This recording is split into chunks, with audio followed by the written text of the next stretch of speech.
فاروق اعظم رضی اللہ تعالیٰ عنہ نے پوچھا میرا قاتل کون ہے؟ بتایا گیا فیروز ایرانی ہے اور وہ مارا گیا ہے بدبخت۔ اتنی اونچی آواز سے الحمدللہ کہا کہ لوگ ایک دوسرے کو مبارکباد دینے لگے کہ الحمدللہ طبیعت سنبھل گئی۔ اتنی اونچی آواز سے کہا الحمدللہ۔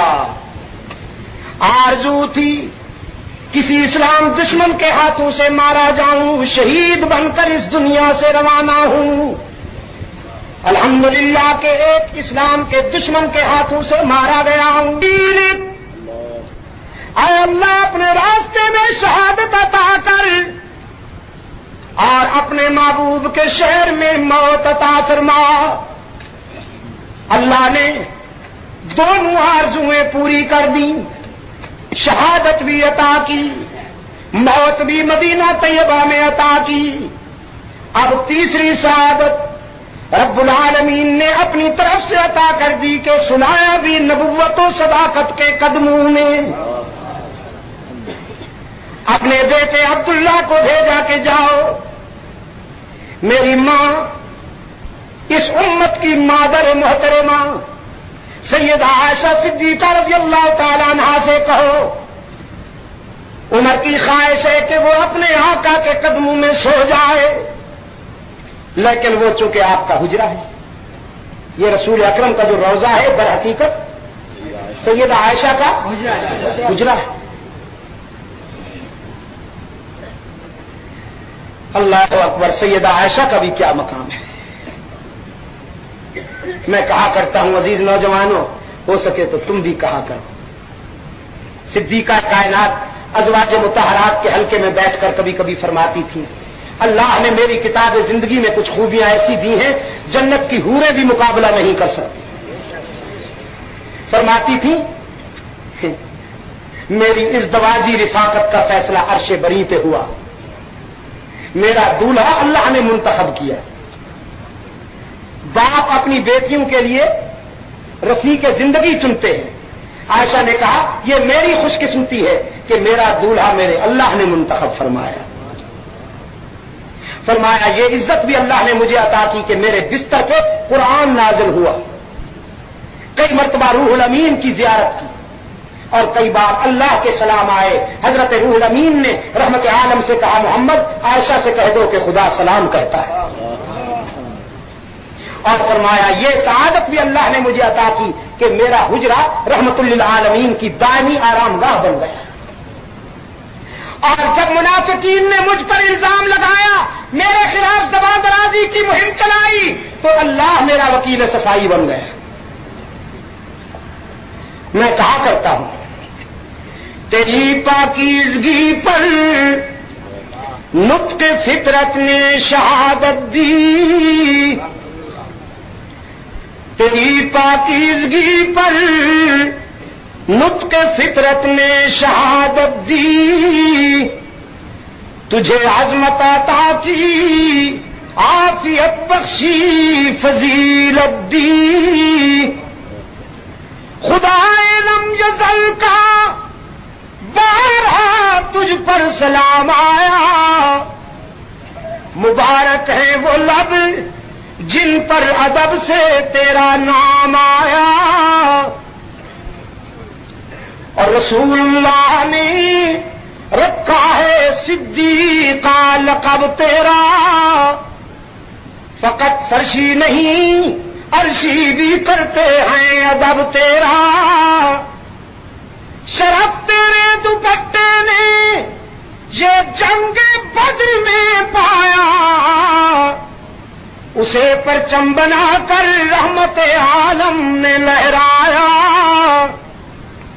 اور تیرا حجرہ امین خاص ہے ذات رسالت کا، بساط عرض پر ٹکڑا یہی ہے باغ جنت کا، اسی میں رحمت للعالمین رہتے ہیں، تیرا حجرہ ہے جس کو گنبد خضرا بھی کہتے ہیں، پھر اسی سے حشر کے دن سرور کونین اٹھیں گے، مگر تنہا نہیں اٹھیں گے، ماں شیخین اٹھیں گے۔ فاروق اعظم رضی اللہ تعالیٰ عنہ نے اپنے بیٹے کو بھیجا کہ جاؤ ام المومنین سیدہ عائشہ سے عرض کرو عمر اپنے قائد کے قدموں میں سونا چاہتا ہے، دائمی بسیرا کرنا چاہتا ہے، لیکن وہ چونکہ آپ کا حجرہ ہے، آپ کی اجازت کے بغیر تو یہ نہیں ہو سکتا۔ حضرت عبداللہ ابن عمر رضی اللہ تعالیٰ عنہ حاضر ہوئے، سیدہ عائشہ صدیقہ رضی اللہ تعالیٰ عنہ آنسو میں ڈوبی ہوئی تھی، رونے کی آواز، رونے میں گھائل ہیں، آنسو کی برسات جاری ہے۔ فرمانے لگی بھتیجے اگرچہ حجرے میں اس جگہ میں اپنی قبر کے لیے وصیت کرنا چاہتی تھی، اس جگہ میں خود دفن ہونا چاہتی تھی اپنے باپ کے پہلو میں اور اپنے آقا کے قدموں میں، لیکن آج میں اپنے اوپر تجھ کو ترجیح دیتی ہوں، جاؤ میرے حجرے میں قبر تیار کرو، اگر میرے بیٹے کو اللہ نے صحت نہ دی اور اسی زخم میں چل دیے تو اسی جگہ انہیں دفنایا جائے گا۔ حضرت عبداللہ واپس آئے، فاروق اعظم رضی اللہ تعالیٰ عنہ کو اطلاع دی، سیدہ عائشہ نے اجازت دے دی ہے۔ لبوں پہ مسکراہٹ آ گئی اور آنکھوں میں آنسو تیر آئے، بلند آواز سے کہنے لگے رب العالمین اب زندگی کی کوئی آرزو باقی نہیں، تیرا کرم ہے کہ تو نے ساری آرزویں پوری کر دی۔ جب کوئی محرم الحرام کو دنیا چھوڑ دی، عالم جاودانی کو سفر کر لیا فاروق اعظم نے، مدینہ سوگوار ہو گیا، مدینہ کے در و دیوار سے آنسو ٹپکنے لگے، یتیم گلے مل مل کر رونے لگے کہ ہمارا باپ مرا تھا لیکن ہم لاوارث نہیں ہوئے تھے، عمر کی شفقتیں ہمارے آنسو پوچھ لیا کرتی تھی، عمر نے اتنا پیار دیا کہ ہمیں باپ کی یاد بھی نہ آنے دی، آج عمر فوت ہو گیا ہے، ہماری یتیمی کا دن آج سے شروع ہوا۔